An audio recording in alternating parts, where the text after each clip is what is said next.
I want to stick with Andy here and look a little bit at his life and what he did to continually reinvent himself. So when I was with him, I noticed, and not just with him, but around him, that he would daydream a lot. He'd sort of be in space, and and that's why everybody thought he was retarded, or he said, well, what should I paint? Well, why don't you paint Marilyn's? Okay, I'll paint Marilyn's.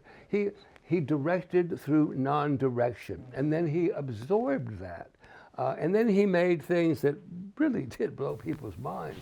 The way you talk about Andy, you get a sense of someone that has a very deep emotional connection to what they're creating, what they're putting out into the world.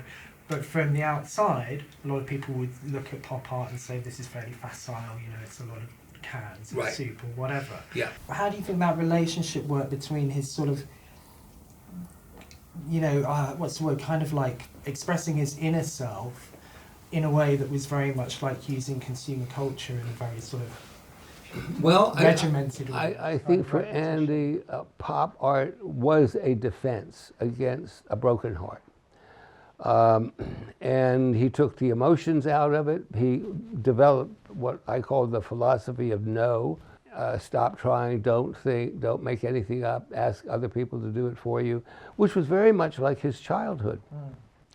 And he found power in that, social power. And he loved power. He loved money.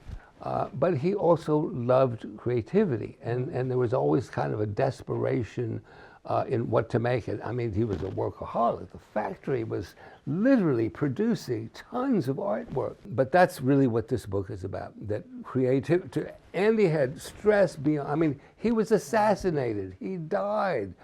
And the guy who had the silver factory, who was the Warhol, disappeared. And the post-operative Andy slowly emerged, but he was in a very different place. And he focused more on what he wanted, celebrity and fame.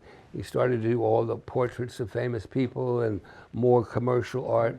And then towards the last decade of his life, he went into the major reflective things, the abstract shadows, a gigantic 108 series, and then the final religious paintings, the Last Supper and all that. He kind of came back to his religion. He knew he was sick. One of his doctors was a friend of mine, and she said, Andy, you should go see Phil. You're so stressed out and you're losing weight. And, oh no, I don't have time for that. And so we were at one of these gala dinners, and he was sitting next to me, and he said, oh, Karen told me to come and see you for my stress. I said, well, sure, I'm a child psychiatrist. Do you have toys? Yeah, we could play with toys. And he said, well, I tried psychoanalysis in the 50s that I flunked out. I think it's too late for me. I wish I knew you when I was a kid. That's when I needed you.